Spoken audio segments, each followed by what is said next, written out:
Welcome back, everybody. As you probably guessed by the thumbnail and the name of the video, this is what we are going over today. This is the latest offering that I'm aware of anyway from Smith & Wesson. It is their new M&P 5.7 chambered in 5.7 by 28 millimeter. First firearm that I know of that Smith & Wesson has made with that chambering. It's an interesting chambering. There is definitely a lot to discuss in terms of the actual caliber, but we'll get into that a little bit later on. But what we want to do today is sort of walk you through the shooting experience, because as of right now, when I'm recording this, I have not shot this firearm yet, and we're just going to put some rounds through it, let you know how that goes, what I think of it, what I think of the shooting experience, some of the features of the gun, all of those sorts of things, and then sort of at the end we'll let you know what I think of it overall. But before we do that, we have to get some experience with it, put some rounds down range, and hopefully we'll get all that done before the thunderstorm comes in, because it's on the way. So let's get to it.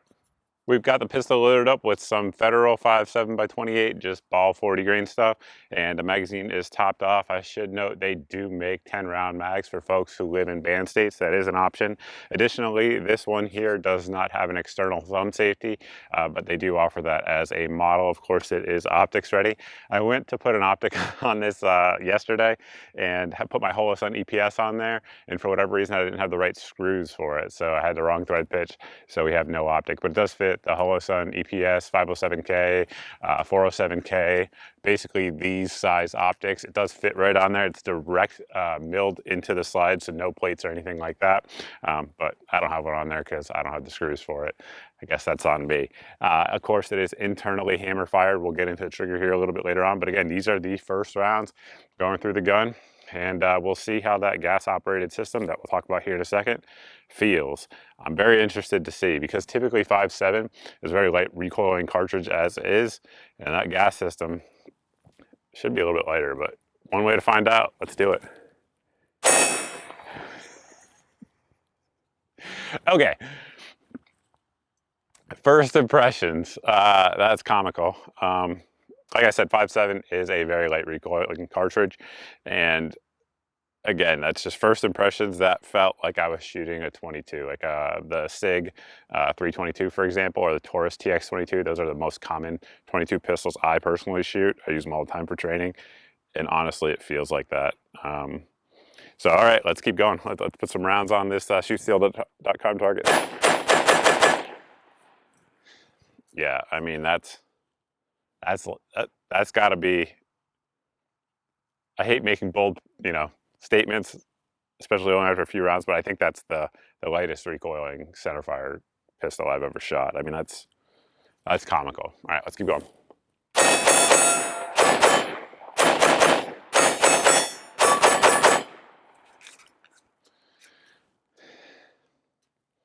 So far, so good.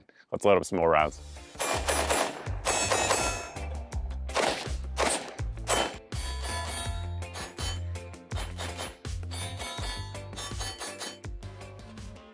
As I'm sure many of you noticed, it is threaded 1/2 by 28 out there. In the actual manual, I went through it. It doesn't say if you need a booster or not. So we have the Surefire Rider on there with no booster, and we're gonna try it and see how it works. Again, Federal ammo.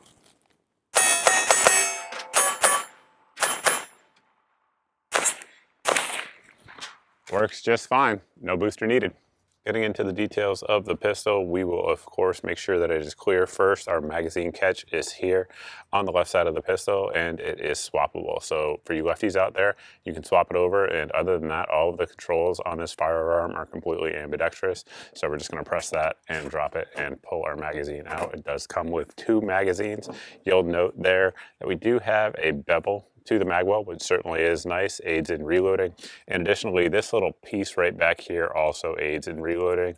Obviously, it makes the base plates flush, but it does give you a point to index on during that reload. So at this point, pull back and push up there on our slide lock, and you can see that the pistol is clear. Getting into the actual texture of the grip itself, it is a little bit lighter, at least to my hands, than your standard M&P 2.0s. But that said, this also recoils much less than even a 9mm, which I realize may sound crazy to a lot of folks, but trust me, it is true, as you guys saw from my reaction earlier in the video. But good texture all the way around. I am not mad about it at all. It has that natural grip angle, so most folks will present this out and be on target. That is always important no matter what, but of course if you're running an optic, it becomes even more so. Nice and straight there, and we do have a nice undercut up under the trigger guard. The trigger itself there has our trigger safety, which makes you initially think that it's going to be striker, but it's not.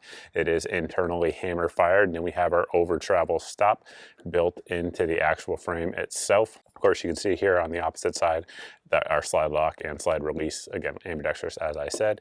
This spot, for those wondering, that is for the safety. Again, they do offer a thumb safety model for folks who are looking for that. Continuing on forward, we do have our 1913 rail. You guys saw earlier, we did have a Surefire light on there, so any of your lights, lasers, etc., you can mount up on there just fine. Continuing on to our slide, it does have the Smith & Wesson Armornite finish on there, which is very nice. It is their version of melanite, has good corrosion resistance, which is always important, good surface hardness, good lubricity. All of those things are in there. Now, one point that I did sort of notice and thought was a little bit odd when I first picked this gun up is I'm not sure how easy it is to tell on camera. If I move my hand out of the way, it may be a little bit easier, but there is a gap here on the front on both sides where definitely some dirt could get in there. I'm not sure if that's going to be an issue long term. I'm quite sure Smith & Wesson did test that out. Obviously, we haven't had any issues out here today. We just had light rain. Other than that, no adverse conditions with it. And again, haven't had any problems yet, but it is noticeable when you pick the firearm up. Continuing on to the sights, very nice steel sights, 3-dot affair. Here on the rear, we do have the serrated rear 3-dot, and then of course our front sight is going to be a white dot. You can see we do have serrations on the top of the pistol. What those are typically there for, people say, is for glare when shooting out in really sunny days, that you don't get a glare over your sights. I've never had that happen, but it certainly doesn't hurt anything. Up front here, we do have some scallops cut out of the slide. It is not ported. Some folks may think that. My guess is that's just to offset the weight of the slide with an optic, so that way it keeps the reliability that it would have from the factory if you add the weight of the optic on there. But so far, again, we've had zero issues. Threading on there, 1/2 by 28 thread. And we'll take a look here at this barrel system in just a second, because it is quite unique. And another thing I wanted to point out before we actually break it down is going to be these serrations, because they are different than what we've seen on most of the M&Ps that have those fist scale serrations. But these ones are very functional. They definitely bite into you as you push back, but going forward, there's actually very little, if any, resistance. So it's a very good design for the function that they're designed for. And additionally, here on the rear, this is something we've started to see with like the Smith & Wesson Equalizer and some of the Shield EZs. We have this ear on the back of the slide that sticks out, so that way people will have a harder time racking the slide. If you have arthritis or something like that, you get a ledge that you can grab onto, so it's absolutely not difficult at all. And you guys may have noticed it right there as I was running the slide, but something interesting is going on with that barrel system, right? It is a gas-operated pistol. So that is one of the reasons that I talked about earlier of just how light recoiling this thing really is. You guys can see that it is actually unlocking, and the barrel itself that's internal to the outer barrel that you see here doesn't actually unlock until the round has passed the gas port, which is out here at the end. We'll show you that here in a second. And it doesn't actually go back until that goes through. So what that's good for, number one, obviously a lighter recoil system. Number two, it also gives you better mechanical accuracy, because unlike on a Browning system where the barrel is tilting during the action firing, this is not. It stays perfectly flat. And one thing that also aids in is a good feeding mechanism. So as we walk the slide back there, we'll cut with the magazine into the gun.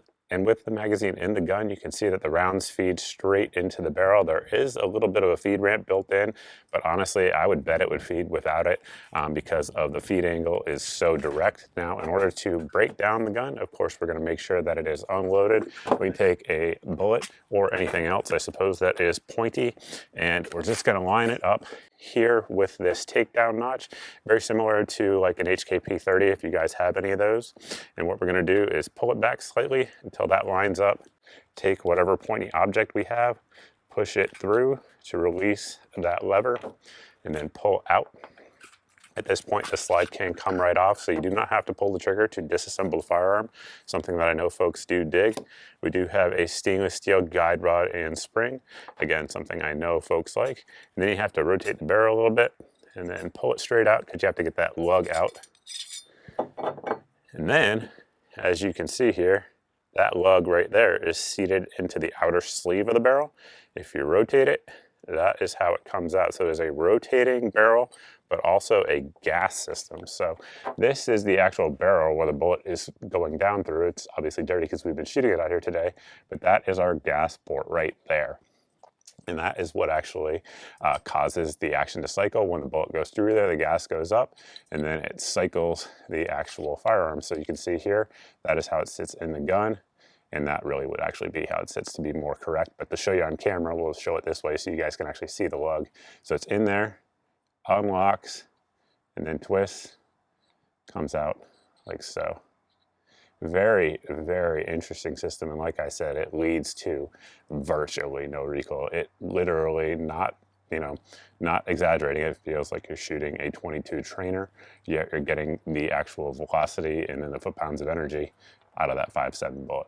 With 5.7 pistols over the years, a lot of them tend to be very, very large. Like I have the FN, the original one, not the current production version. Very large pistol. It seems that companies are starting to make them a little bit smaller. The M&P here is no exception to that. Just to give you an example, this is the PSA 5.7 Rock. I recently did a review of that. If you're interested, check it out. But size comparison wise, you guys can see if we line the backs of the slides up how they compare. And the Rock is a relatively narrow pistol. And you guys can see that the actual Smith & Wesson is even more narrow. I would imagine that has to do with both the magazine design as well as needing a little bit less slide to reciprocate due to the barrel. So to compare it to a standard full-size gun like we have here with our Gen 4 Glock 17, you guys can see there, again, much more narrow if we line it up, and it's just lighter weight. The M&P here weighs about the same as a Glock 19. That is of course unloaded. Now the 5.7 ammo is going to weigh less than 9mm as well, so there is that advantage, but you guys can get an idea there. Very, very thin design overall. And then for those of you guys that are Smith & Wesson only fans, this is our Competitor 9. Fantastic gun. Review is coming. Stay tuned for that. But to show you guys how that compares with the 5-inch barrel, very, very similar in terms of length. Again, though, that 5.7 is much, much thinner overall. And you guys can see there, I do have the large back strap on there because I have large hands, but that is how it compares in the grip as well. So while it does look like a large slide, I actually handed this to my wife to get her opinion of the grip because she's all of 5'3", 5'4", and she felt it was very, very comfortable, and she's very interested in the light recoil. So we'll get her out for part 2 and see what she thinks of it. But she was able to very comfortably reach it. Hopefully I'll roll into photos so you guys can see with her little hands of how it feels. But I have large hands, extra large, with most glove companies, and you guys can see there the grip for me is very, very nice. It gives me a nice surface area to go in and fill in with my support hand, and yet the trigger reach, that's about the angle that we're breaking at, again, with my quite large hands. With the up close and personal part of the video out of the way, a few things to talk about here before we do close the video out. Of course, full disclosure, Smith & Wesson did send this out for the review. That's probably obvious because as of when I'm making this video, these are not quite out at retailers yet, but it should be any day now. Speaking of retailers, these are going to come in with an MSRP of $699. So for a 5.7 pistol, very, very price competitive. Of course, street price may be less than that. And let's talk reliability. So the only rounds we put through it today were the Federal 40 grain American Eagle, and we put a few hundred rounds through it, 100% reliable, suppressed or unsuppressed. So in no way am I mad about that performance, and I'm very, very happy with it. And like we talked about, the recoil is comical. It is light. I mean, very, very light. And of course, make sure that we are clear. And let's talk about the trigger in a little bit more detail because of course it is internally hammer fired. That hammer is back here on the rear. And like we talked about, we have that trigger safety on there. So no matter how hard we actually pull the trigger itself, unless we put that trigger safety down, it will not fire. So we're going to take it up a little bit, and there's kind of a little wiggle room right here. And then once we hit our wall, we are about 1 millimeter from that over travel stop, and it breaks right at 4 pounds on my scale. consistently. Reset. Tactile, audible. You guys probably can't hear it because we have wind going on right now because the thunderstorm is rolling in, but it's audible, it's tactile, it's easily usable. Brake. Reset. Brake. Right at 4 pounds, guys. Very, very clean overall. Cannot be mad about the trigger. All in all, guys, I am a fan of the gun. Like I said, I typically don't do part 2s, but there probably will be a part 2 to this video. I want to get my wife out, shoot it. I got a feeling she's going to be in love with it, and I want to just get some more rounds through it, higher round count than we can out here today, in a little bit of a time crunch trying to get this one out to you guys, but can't perform any better than it has performed so far to date. We'll throw the optic on for part 2 as well. If you guys have any questions or anything like that about the pistol, definitely let us know down below in the comments section. I'll do my best to address those. You can also ask those questions over at my various social media sites that you see here on the screen. Additionally, if you guys like this type of video and you're not subscribed, hit the subscribe button regardless of where you're watching this. We post all over the place now, including Rumble, YouTube, and elsewhere. And if you've done that and you're not seeing 2 to 4 videos a week here on the channel, make sure you sign up for my email right here. Try to use a non-Gmail email to sign up. Gmail blocks a lot of my emails. It just kind of is what it is. And the email at the website here on your screen, if you sign up, it will go out once a month, and it has all of my videos since the previous month's email. So that way there's no big tech giant censoring your eyes from my content. And additionally, if this thing goes on sale, the optic that we didn't use, but we could have used, silencer, ammo, any of those things go on sale, it will go out my daily deals email. You can sign up for that at the website here on your screen. As the name indicates, it goes out every day. And if it's in the email, it's the cheapest that I know of anywhere on the internet. So hopefully it saves you guys some time, and hopefully it saves you some money by signing up, because you get things a little bit cheaper than the other folks do before it sells out. That's all I got for you. Thank you all for watching. I truly appreciate it, and I look forward to seeing everybody in the next video.